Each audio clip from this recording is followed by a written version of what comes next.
Eu construí, escalei e vendi a minha agência digital na Europa e eu vou te explicar nos próximos minutos como que eu fiz isso. Porque você está a uma empresa empreendedora de conquistar aquela vida que você idealizou. Como eu queria que isso fosse verdade se não fosse mentira? Porque simplesmente se você é um empreendedor drivado, você sempre quer mais, quer ter mais resultado, quer impactar mais. Tá tudo bem, mas a visão de como você pode construir para escalar e para vender é a visão que você tem que ter se você realmente quiser ter sucesso como empreendedor. Então bora lá, eu separei aqui alguns passos como que eu fiz toda essa trajetória com a Result. Para quem não me conhece, meu nome é João Mafra, eu trabalho com digital já há 6 anos, eu fundei a Result há 4 anos atrás.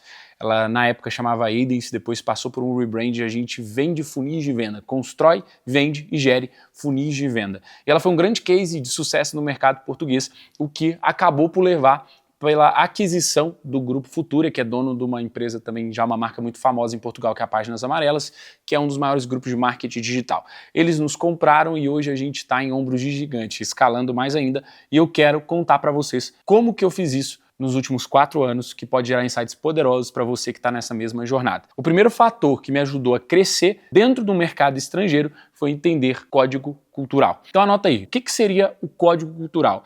É simplesmente como aquela cultura funciona. Isso é muito importante de entender porque nós, como brasileiros ou qualquer outra nacionalidade, tem tendência a entrar num novo mercado impondo coisas que dão certo no seu mercado original. Impondo inconscientemente, entendendo que, se eu vendo dessa forma no Brasil, vai funcionar na Espanha. Não necessariamente. A chance é maior de que não funcione, justamente por causa do código cultural. Tá, João, mas então como que eu aprendo o código cultural daquele país? A melhor forma de você aprender o código cultural de uma nação é vivendo e experienciando a cultura. Eu costumo dizer que a melhor coisa para o empreendedor aprender de qualquer área e assunto é viver aquilo. Então, se você quer aprender sobre o Império Romano, vá para Roma. Se você quer aprender sobre o código cultural do mercado, vá viver naquele mercado para empreender lá. João, mas então aí já desconfigurou todo o roteiro do vídeo que eu esperava, porque eu esperava que você me dissesse como aqui da minha casa eu posso vender internacionalmente. Isso é totalmente possível, na verdade, e hoje em dia, com o nível de tecnologia que a gente tem, você consegue absorver muito do código cultural do país, consumindo conteúdo e estratégia sobre aquele país. Esse vídeo, por exemplo, pode te dar algumas ideias e insights interessantes sobre o mercado europeu, que eu vou começar a destrinchar agora sobre esse código cultural que eu aprendi lá. Então, o que você pode entender primeiro, por exemplo, é que o mercado europeu tem um comportamento de consumo, que é um dos pilares que eu trouxe, diferente do nosso, que é, não tem um costume de parcelamento, não tem um costume de usar tanto de produtos e serviços para mostrar algo. Então o que eu quero dizer com isso? Vamos supor, obviamente eu, como estudei lá, consegui uma bolsa de estudo, eu vivi um pouco da vida universitária em Portugal e na Alemanha. E por exemplo, olha uma coisa que para você, que assim como eu viveu a adolescência no Brasil, talvez seja uma coisa muito fora do que você poderia considerar imaginável. Sabe como que eu ia para discoteca, né? Para o bar, para boate, por mais que eu não fosse grande fã de vida noturna na minha universidade na Alemanha, eu ia como todo mundo ia, de bicicleta, cara. Olha que loucura. E aí você pensa, imagina você querendo ir pra boatezinha fancy da sua região de bicicleta. Você não ia pegar ninguém, não é mesmo? Então, mas era uma parada comum entre os universitários lá da região onde eu morava na Alemanha. Por que eu tô dando esse exemplo tão besta? Para você entender que coisas que as pessoas valorizam em diferentes culturas são diferentes. Então o código cultural é você entender não só sobre a cultura em si, mas principalmente sobre o que aquela cultura valoriza.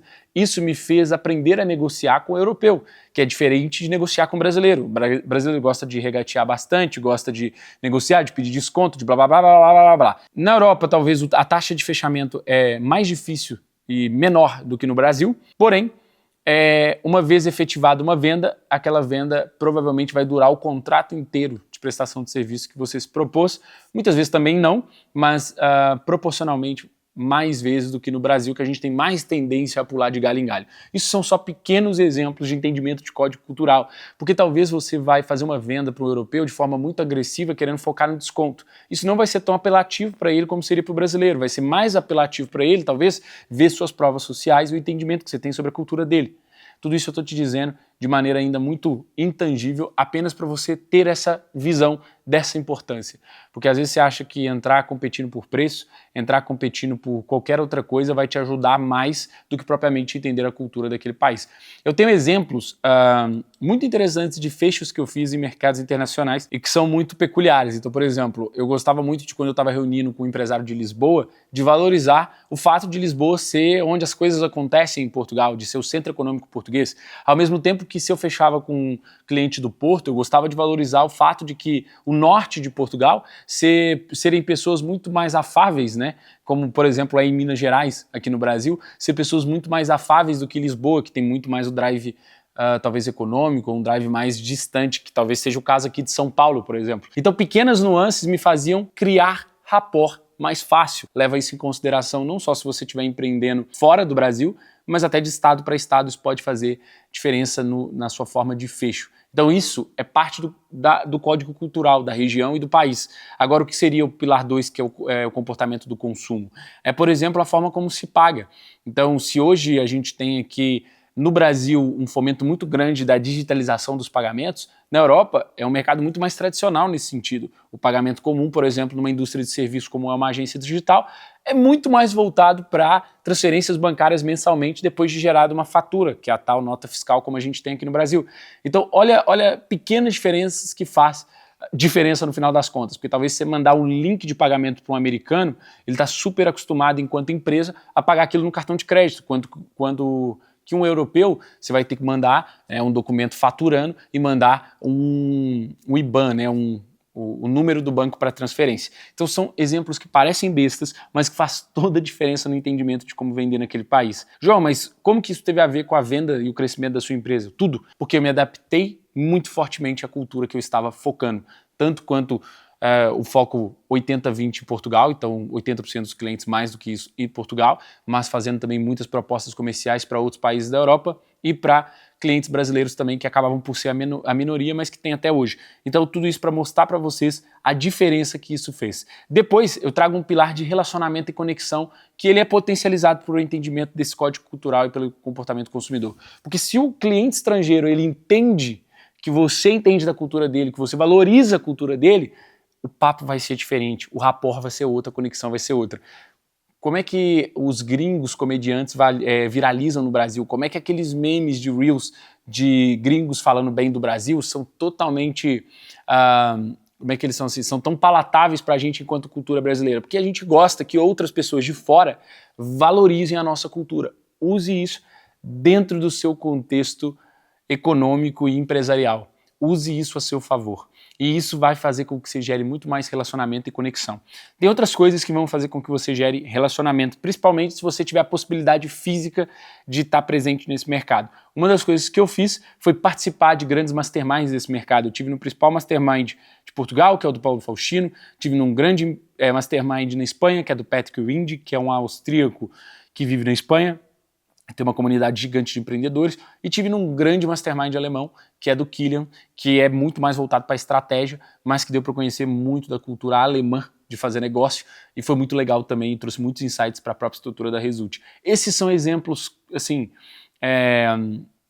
palpáveis de iniciativas que eu participei e que me ajudaram a ir ganhando mercado e gerando um mínimo de autoridade. Então, entrar em grupos desses mercados é essencial. Construir autoridade através, por exemplo, no nosso caso, né, a gente tem um FOMOcast, a gente tem um podcast que a gente vai agora no próximo ano para a terceira temporada. A gente tem o evento presencial que é o Digital Connect, que vai também para o terceiro ano. Então, assim, todas essas iniciativas que eu criei foi justamente para criar conexão e para criar rapport com aquela audiência, com aquele público. E, por consequência, gerou e gera muita autoridade nesse mercado. Então esses pequenos exemplos, eles fizeram com que eu crescesse nesses mercados e que minha empresa valorizasse. E levando em consideração esses grupos, os eventos, as iniciativas, vai para o culminar disso tudo, que é o que eu chamo de estar presente. Você já ouviu a máxima de que quem não é visto não é lembrado. Então é justamente isso, é você se colocar em posição de ser visto, de ser considerado, de ocupar espaço mental na audiência e também nos principais players daqueles mercados. Porque quanto mais você vai se conectando com principais players, gera um fator que eu chamo de ancoragem de autoridade. Você se ancora na autoridade de outras pessoas para aumentar a sua autoridade também, e isso costuma funcionar muito bem. E por último, e na minha visão mais importante, é empreender sempre com uma visão de equity. Eu vivi isso na prática, pessoal, porque eu empreendi dos dois jeitos. Eu comecei pelo dropshipping, que não tem grande equity, não tem grande valuation, e depois eu migrei para um modelo, para um modelo especificamente de equity, que foi de serviço, onde eu construí lucratividade, onde eu construí um time dedicado e onde eu construí uma capacidade de retenção muito grande. E esses 3 pilares é o que eu recomendo que você trabalhe na sua empresa, se você tiver uma visão de exit, de venda, porque isso sim vai te trazer a liberdade financeira que você busca por uma vida inteira. Então eu vou explicar isso na prática para você entender. A empresa ela tem que ser lucrativa. Você tem que ter um EBITDA, um EBITDA muito bem estruturado e saudável. Isso é basicamente o lucro bruto da empresa. Se é uma empresa que liberta capital no final do ano com consistência, ela está anualmente construindo valor. Então sempre tem uma visão de construção de equity. Ah, João, mas no dropship você não tinha lucro? Tinha uma margem baixa e tinha pouca percepção de valor, porque se viralizava um produto, você encaixava um produto, você ganhava dinheiro. Enquanto isso, você gastava esse dinheiro tentando viralizar outros produtos. E isso não é rentável, isso não é escalável a longo prazo, isso não é sustentável a longo prazo. Então busque um modelo que seja sustentável. O modelo de agência não é sexy, não é escalável, é escalonável, porém ele tem, se bem construído, uma estrutura que leva a um equity, que leva a um valuation saudável. Então pode sim fazer sentido. E um modelo, por exemplo, de marca própria, voltando ao exemplo de e-commerce, aí sim tem um modelo de equity, tem um modelo de valuation.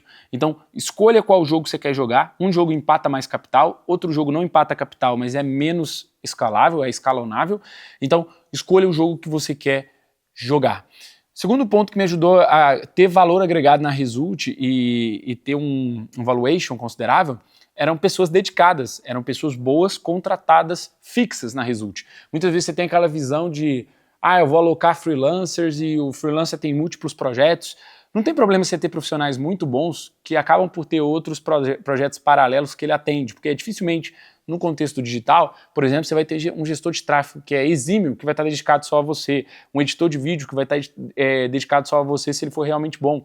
E é natural desse mercado, mas você ter acordos de dedicado, você ter outros também colaboradores que são CLT, como se diz, que são contratados, isso vai valorizar a sua empresa. Não seja uma empresa de rotatividade constante. Isso faz perder muito valor agregado na empresa. Depois, foco no LTV. Muitas vezes a gente está constantemente pensando como eu posso vender, como é que eu posso vender, como é que eu posso vender. Obviamente a máquina de vendas é muito importante e ela é o 4º pilar aqui do que eu trouxe para vocês.